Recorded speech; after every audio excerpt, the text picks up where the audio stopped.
Government announces creation of a so-called bad bank to resolve bad loans. It will take over stressed assets from regular banks and find buyers for them. All-new Gujarat cabinet is sworn in. Former Deputy CM Nitin Patel and ex-ministers all dropped. It's Amit Shah's Gujarat makeover for 2022 elections.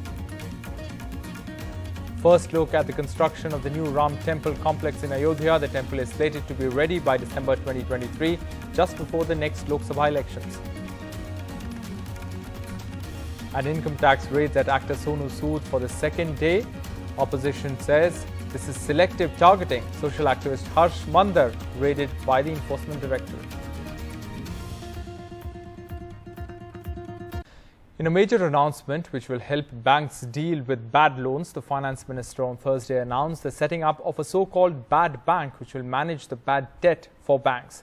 The Minister said that the Cabinet has approved central government guarantee to the tune of up to 30,600 crore rupees, which would be given to the National Asset Reconstruction Company Limited for a period of 5 years. But more importantly, pitching this as a major banking reform, the government has announced the creation of a bad bank to resolve 2 lakh crore of bad loans, technically known as non-performing assets. The only thing which, as was promised in the Union Budget of 21-22, is to set up the National Asset Reconstruction Company Limited so that those assets which are sitting in the balance sheet of banks, which are NPAs, for which provisioning has been done, full provisioning has been done over the last few years, there will now be an asset reconstruction company which will aggregate all this, which will therefore result in banks' balance sheets and books being cleaner, transparent. The government is putting in 30,600 crores, but only for a period of 5 years. This will be a guarantee to the regular banks to use the bad bank to offload their assets. 16 other banks will be putting and investing 16,000 crores, beginning with a small tranche of 15%.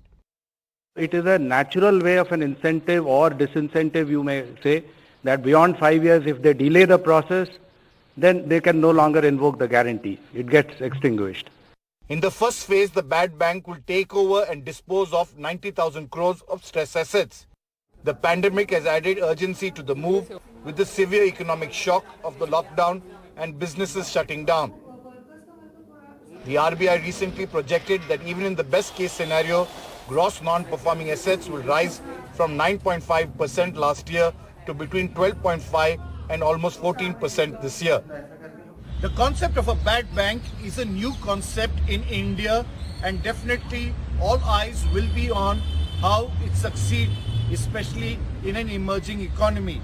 The focus, of course, will be to ensure that those stress assets are monetized at the earliest. With camera person Prem Singh, Sunil Prabhu, NDTV. Prime Minister Modi on Thursday inaugurated new Defence Ministry offices in Delhi, and as he did so, he took a swipe at the opposition over the contentious Central Vista project.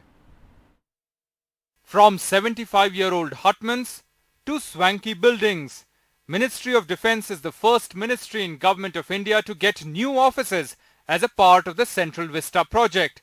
Around 7,000 officers would shift in these two offices on Africa Avenue and KG Marg in New Delhi over the next 2 months. While inaugurating the new buildings, Prime Minister Modi also took a dig at those who have been criticizing the Central Vista project. जो लोग central Vista के project के पीछे डंडा लेकर के पड़े थे, वे बड़ी चतुराई से, बड़ी चालाकी से सेंट्रल विस्टा प्रोजेक्ट का ये भी एक हिस्सा है। 7,000 से अधिक सेना के अफसर जहां काम करते हैं, वो व्यवस्था विकसित हो रही है, इस पर बिल्कुल चुप रहते थे। Till now, significant part of Defence Ministry was functioning out of 700 hutments around Dalhousie Road. These hutments were built pre-independence and served as horse stables during war times. As the building structure was old, no amount of renovation used to last for 2 seasons.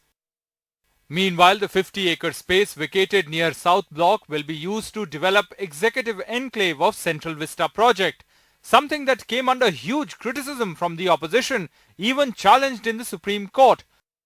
Finally, the top court ordered that the work can go on. जहां तक parliament की building है, I said we are working and we will ensure कि the winter session of parliament during the 75th year of our anniversary will be in the new parliament building. Petrol और diesel के rates बढ़ा दिए जाते हैं, excise बढ़ा दी जाती है। सरकार कहती है कि हमको कोरोना से लड़ने की जरूरत है। तो जब कोरोना से लड़ने की जरूरत है, तो क्या ये 5-7 महीने, साल, 2 साल इसको रोक करके जब हालात साधारण हो जाएं, तो उस वक्त तक के लिए नहीं रोका जा सकता? Amid criticism of this being the present government's vanity project, the redevelopment project will cost the exchequer 20,000 crore rupees. This includes a new triangular parliament, a common central secretariat, revamping of the 3-kilometer long Rajpath, a new Prime Minister's residence and PMO, and a new Vice President's enclave. With Neeta Sharma in New Delhi, Bureau Report, NDTV. A brand new cabinet took oath in Gujarat on Thursday with Bhupendra Patel at its head, overriding protests by former ministers who had to step down along with former Chief Minister Vijay Rupani last week. The outcome was inevitable, with Prime Minister Modi and Union Home Minister Amit Shah pushing for a no-repeat formula ahead of the next year's assembly elections in the state.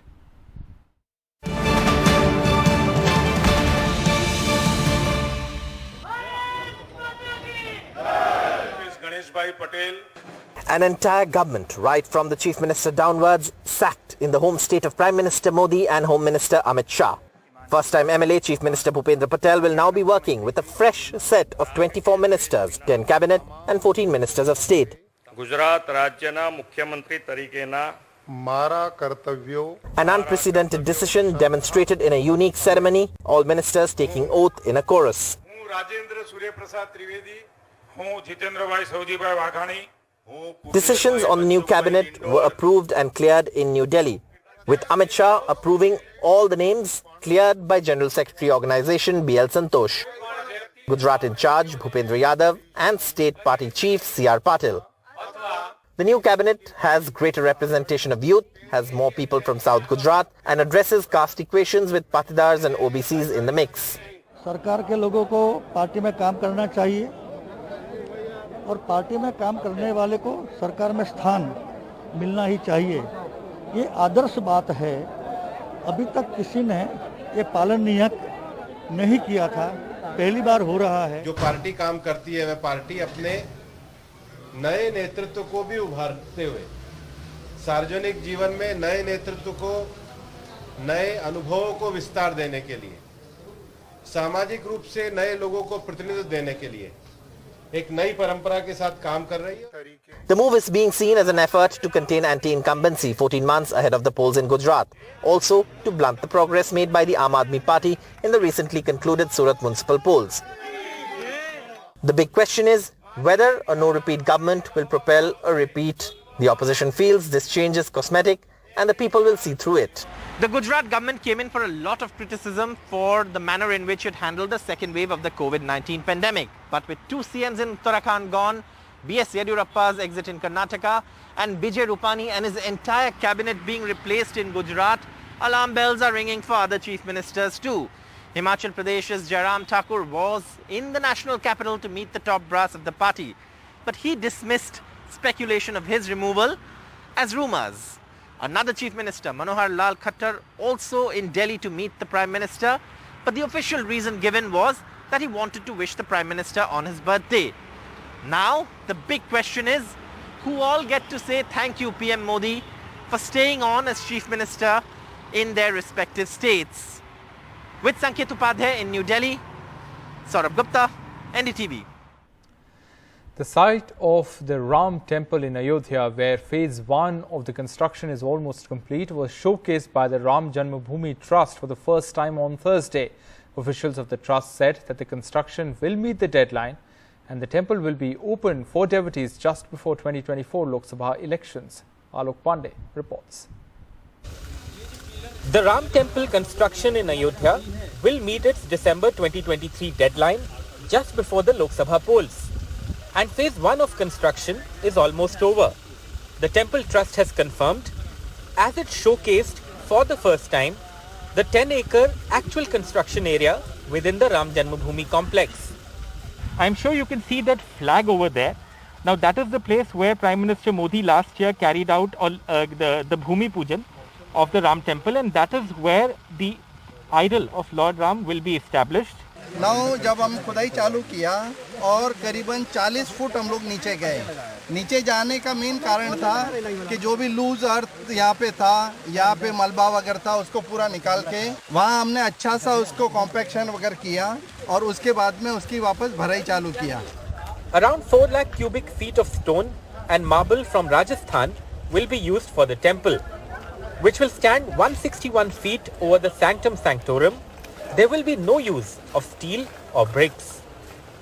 While the Ram Temple Trust says that the construction of the temple here is progressing as per deadline and that it will be ready by December 2023, the same trust has also faced a host of questions about land deals that they have done around the vicinity of this site for other buildings that are supposed to come up. With Kamal Khan and camera person Rajesh Gupta, this is Alok Pandey, NDTV. Meanwhile, in Karnataka, another protest was held in Mysuru on Thursday against the demolition of a temple by Karnataka government authorities in Mysuru district.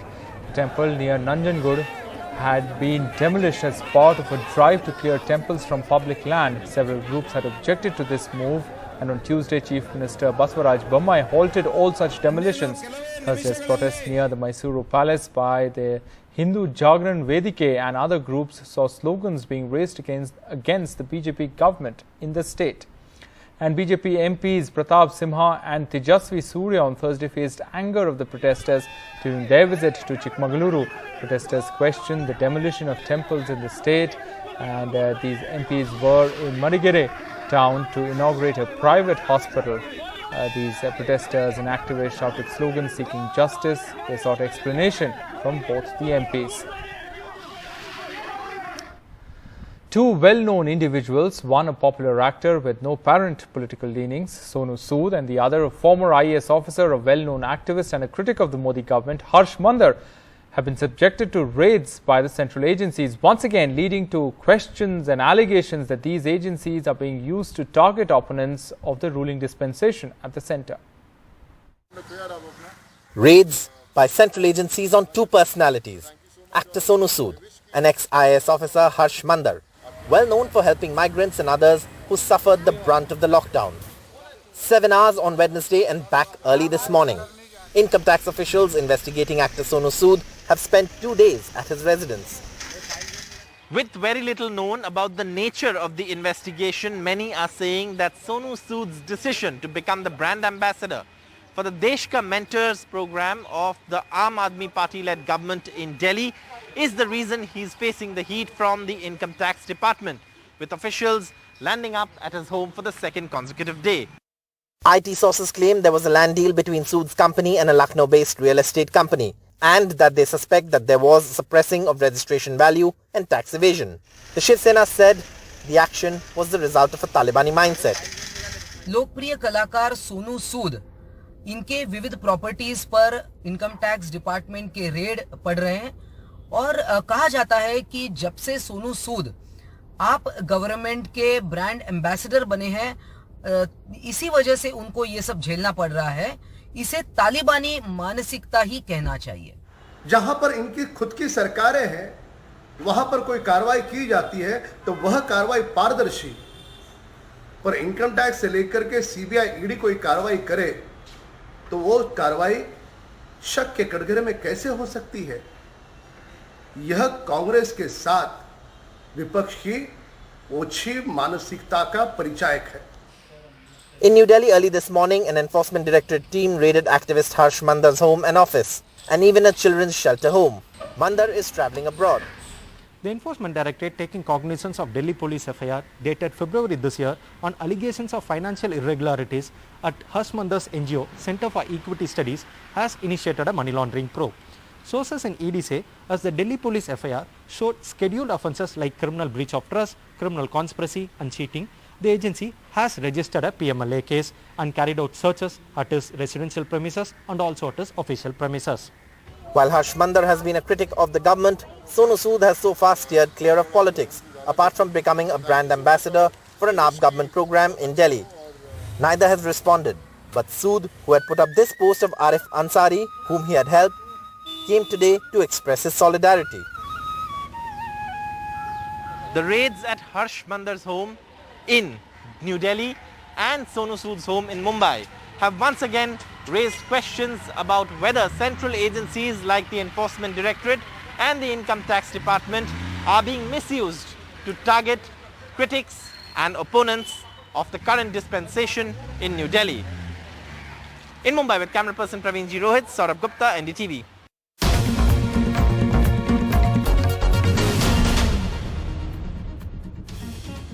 Welcome back. Residents of a village in Bihar's Katihar district rushed to ATMs and banks to check their account statement. The reason? 2 school children suddenly found their accounts laden with crores of rupees overnight, and the villagers, hoping for a similar luck, made a dash to the banks. So what happened? Let's find out. It may not look like much to a casual observer, but this remote village in Bihar had its 15 minutes of fame on 15th September. These 2 young boys, Ashish and Gurucharan Vishwas, suddenly had over 900 crore rupees in their bank accounts when they went to update their passbook. It left them and their families in shock and officials scrambling. 62 crore कौन खाता में school वाला किताब खरीद कौन सी का देता है पैसा उसमें किताब खरीदने के लिए इतना पैसा तो नहीं आता है नहीं 905 करोड़ अच्छा कैसे पता चला खाता चेक करने गए थे ना तो कौन सी के लिए खाता में पैसा आता है स्कूल का Their parents say both the boys went to check if the government's direct benefit cash transfer scheme had taken place. किताब और राशि इसका पोशाक का पैसा निकालने गए तो करोड़ों करोड़ मेरा लड़का का पैसा घुसा है 62 करोड़ रुपया घुसा है तो ये सुन के घबरा गए कि इतना पैसा आया कहाँ कैसे इसके लिए जांच होना चाहिए. The district administration blames glitches in the bank's computer system. जो ब्रांच मैनेजर उनके द्वारा बताया गया कि जो उनका CBS कंप्यूटराइज सिस्टम है जो सेंट्रलाइज्ड है उसमें कुछ त्रुटि हुई थी इसीलिए ये जो स्टेटमेंट निकलता है उसमें ये परिलक्षित हो रहा था. Life is almost back to normal for the children. However, the bank officials here may well be having sleepless nights. With Manish Kumar and Shyam in Katihar, Joshua Chin for NDTV. Well, that's a wrap on this bulletin from the entire team. Thanks for watching. Goodbye.